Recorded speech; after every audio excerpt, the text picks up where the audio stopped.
एक ऐसा पल था जब भारत की टीम अंधेरे में डूबी हुई थी। चमकता सितारा सचिन तेंदुलकर मैदान से गायब था। हर निगाहें उसे खोज रही थीं, लेकिन वह कहीं नहीं था।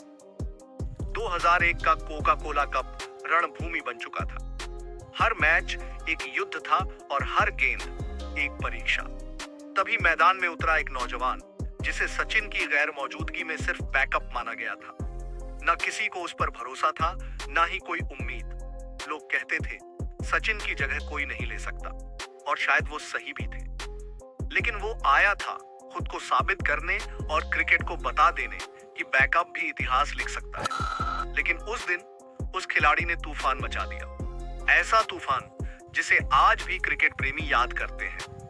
एक ऐसी सेंचुरी जिसने सिर्फ स्कोरबोर्ड नहीं बदला, उसने तो मैच का रुख ही मोड़ दिया था। हर गेंद पर दर्शकों की धड़कनें तेज थीं। उस पारी ने सिर्फ रन नहीं बनाए, उसने ओपनिंग की परिभाषा ही बदल डाली। मैच शुरू होने से पहले वो बस एक गुमनाम चेहरा था। कोई उसे जानता नहीं था, कोई उस पर ध्यान नहीं देता था। मगर मैच खत्म होते होते वो गुमनाम लड़का एक नाम बन चुका था। उसकी बल्लेबाजी ने इतिहास की मिट्टी में अपना नाम गढ़ दिया था। उसने जो लकीर खींची, वो लकीर अब भी अमिट छाप है।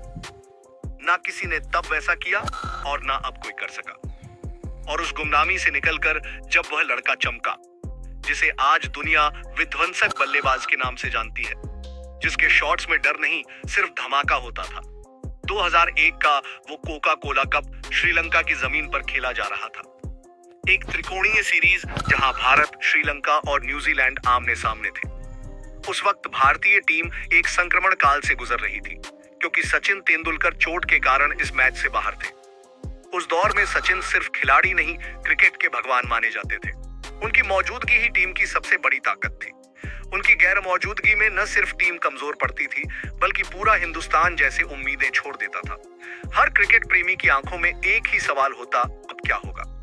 यह वही समय था जब हर दिल में सिर्फ खामोशी थी और इंतजार। भारतीय टीम सीरीज में 5 मैचों में 2 जीत और 3 हार झेल चुकी थी। अब अगला मुकाबला था करो या मरो का। 2 अगस्त 2001 भारत को न्यूजीलैंड से भिड़ना था। जो जीतेगा वो जाएगा श्रीलंका के खिलाफ फाइनल खेलने। जो हारेगा वो सीधे सूटकेस बांधकर घर वापसी करेगा। ऐसे कठिन समय में कप्तान सौरव गांगुली के सामने सबसे बड़ी उलझन थी। सचिन की गैर मौजूदगी में यह सिर्फ जिम्मेदारी नहीं थी, बल्कि एक जुआ था। एक गलत फैसला और पूरी टीम बाहर हो सकती थी। उस वक्त वीरेंद्र सहवाग को घरेलू क्रिकेट का तूफानी बल्लेबाज माना जाता था। दिल्ली की रणजी टीम में वो अपने आक्रामक खेल के लिए मशहूर थे। मध्यक्रम में आते ही वो गेंदबाजों की बखिया उधेड़ देते थे। लेकिन वनडे क्रिकेट में उनसे ओपनिंग करवाना एक बड़ा जोखिम था। इस सीरीज में सहवाग को पहले 2 मुकाबलों में मौका मिला था, मगर दोनों मैचों में वो सिर्फ 12 रन ही बना सके थे। ना लय दिखी, ना विश्वास। हर कोई कहने लगा ये ओपनिंग के लायक नहीं है। सौरव गांगुली ने 3 मैचों में उन्हें ऊपर भेजा, लेकिन वहां भी वो कुछ खास कमाल नहीं दिखा सके। क्रिकेट प्रेमी उन्हें तुक्का कहने लगे थे, मगर गांगुली ने विश्वास नहीं खोया। उन्होंने सहवाग को एक और मौका दिया निर्णायक मैच में। 2 अगस्त 2001 श्रीलंका का प्रेमदासा स्टेडियम में न्यूजीलैंड ने टॉस जीतकर पहले बल्लेबाजी का फैसला किया। नाथन एस्टल ने दमदार शतक ठोका और फ्लेमिंग ने 66 रन जोड़े। उन दोनों की साझेदारी ने भारत के सामने 254 रन का पहाड़ खड़ा कर दिया। उस दौर में 265 रन एक बहुत बड़ी चुनौती मानी जाती थी, वो भी तब जब सामने न्यूजीलैंड की घातक गेंदबाजी हो। शेन बॉन्ड की रफ्तार आग उगलती थी, डैरेल टफ्फी की स्विंग में जादू था, और क्रिस केयर्न्स के बाउंसर किसी तूफान जैसे आते थे। ऐसे हमले के सामने टिकना ही मुश्किल था। रन बनाना तो दूर की बात थी। टीम इंडिया ही नहीं, पूरा हिंदुस्तान चिंता में डूबा था। सवाल एक ही था, बिना सचिन के 265 रन कैसे बनाए जाएंगे? लेकिन फिर दूसरी पारी शुरू हुई। सौरव गांगुली और वीरेंद्र सहवाग क्रीज पर उतर चुके थे। पहला ओवर मैडन गया और स्टेडियम में सन्नाटा छा गया। फिर आया दूसरा ओवर। गेंदबाज थे काइल मिल्स। दूसरी ही गेंद पर सहवाग ने कवर की दिशा में चौका जड़ दिया। ये सिर्फ एक चौका नहीं था, ये एक ऐलान था। सहवाग का इरादा अब साफ था। उसके भीतर का आक्रोश बोल उठा था। आज कीवी गेंदबाजों का सर्वनाश होना तय था।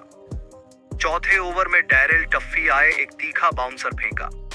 मकसद साफ था, सहवाग को डराना, दबाव में लाना।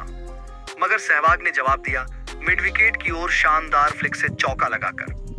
शॉट इतना क्लासिक था कि नॉन स्ट्राइक पर खड़े गांगुली मुस्कुरा उठे और आगे बढ़कर उन्होंने सहवाग की पीठ थपथपाई। पिच का मिजाज अब पूरी तरह सहवाग की आंखों में उतर चुका था। काइल मिल्स के 6वें ओवर में सहवाग ने लगातार 4 चौके ठोके, कभी कवर ड्राइव, कभी पुल शॉट, कभी लॉफ्टेड स्ट्रोक। हर शॉट में टाइमिंग ऐसी कि फील्डर बस खड़े खड़े देखते रह गए। सहवाग के प्रहारों से पूरा स्टेडियम झूम उठा।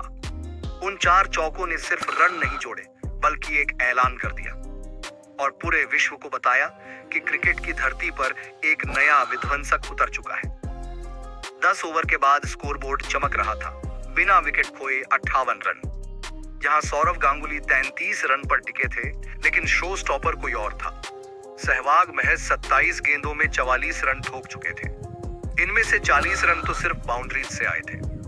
हर शॉट में आत्मविश्वास, हर रन में आक्रामकता झलक रही थी। लेकिन असली कहानी तो 11वें ओवर में शुरू हुई। गेंदबाज थे डैरेल टफ्फी, जो अपनी स्लेजिंग के लिए बदनाम थे।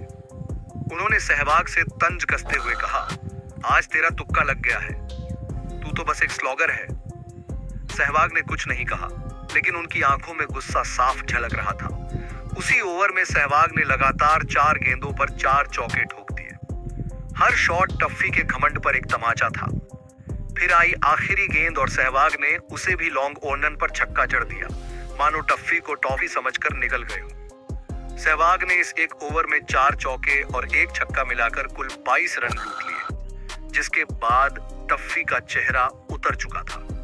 टफ्फी की स्लेजिंग का जवाब सहवाग ने अपने अंदाज में दिया और कहा, यह तुक्का नहीं, यह सहवाग की कक्षा है और आज इसी क्लास में हर कीवी गेंदबाज की छुट्टी तय है। प्रेमदासा स्टेडियम में उस दिन सहवाग नाम का तूफान गूंज रहा था, जो अब रुकने का नाम नहीं ले रहा था। उस दिन उसकी बल्लेबाजी में जो हैंड आई कोऑर्डिनेशन था, वो किसी आम बल्लेबाज की बात नहीं थी। Cut shot, pull shot, cover drive या लॉफ्टेड हिट, हर शॉट में एक अलग ही रफ्तार और एक अलग ही रवानी थी। सहवाग की बल्लेबाजी क्रिकेट की किताबों से बिल्कुल परे थी। ना कोई कोचिंग स्टाइल, ना ही पारंपरिक तकनीक का सहारा। उसकी तो बस एक ही तकनीक थी, देखो, मारो और भूल जाओ। उस दिन भी वही अंदाज देखने को मिला। सहवाग ने महज 69 गेंदों में अपना पहला वनडे शतक ठोक दिया। इसमें 19 चौके और 1 छक्का शामिल था, यानी 82 रन सिर्फ बाउंड्री से आए थे। ये उस दौर की सबसे तेज भारतीय वनडे सेंचुरी थी। स्टेडियम में हर कोई खड़ा होकर एक युवा तूफान के सम्मान में तालियां बजा रहा था। इस पारी ने न सिर्फ भारत की जीत पक्की की, बल्कि कीवी टीम का आत्मविश्वास पूरी तरह तोड़ दिया। 24वें ओवर में वीरेंद्र सहवाग क्रिस हैरिस की पहली गेंद पर आउट हो गए, लेकिन आउट होने से पहले वो भारत की जीत की बुनियाद रख चुके थे। उनकी तूफानी पारी ने मैच का रुख पूरी तरह पलट दिया था। भारतीय टीम ने 46.4 ओवर में 265 रन का लक्ष्य हासिल कर न्यूजीलैंड को 7 विकेट से हराकर फाइनल में प्रवेश किया। इस मैच ने हिंदुस्तान को वो बल्लेबाज दिया जो आने वाली पीढ़ियों में न सिर्फ रिकॉर्ड बनाएगा बल्कि उन्हें तोड़ेगा भी। सहवाग की बल्लेबाजी ने ओपनिंग की परिभाषा ही बदल डाली। उस दिन वो मैदान में सचिन की जगह उतरा था, लेकिन उसने सचिन बनने की कोशिश नहीं की, वो तो सहवाग बनकर ही आया था। उस दिन सहवाग ने सिर्फ 100 रन नहीं बनाए थे, बल्कि एक विरासत की नींव रख दी थी, जो आज भी हर क्रिकेट प्रेमी के दिल में जिंदा है। वो विरासत जो बताती है कि क्रिकेट में डर नहीं, सिर्फ इरादा बोलता है। अगर ये कहानी आपके रोंगटे खड़े कर गई हो, तो वीडियो को लाइक कीजिए, कमेंट में लिखिए, सहवाग एक तूफान था। और ऐसे ही जुनून से भरी क्रिकेट कहानियों के लिए चैनल को सब्सक्राइब जरूर करिए, क्योंकि यहाँ क्रिकेट के किस्से नहीं, इतिहास लिखा जाता है।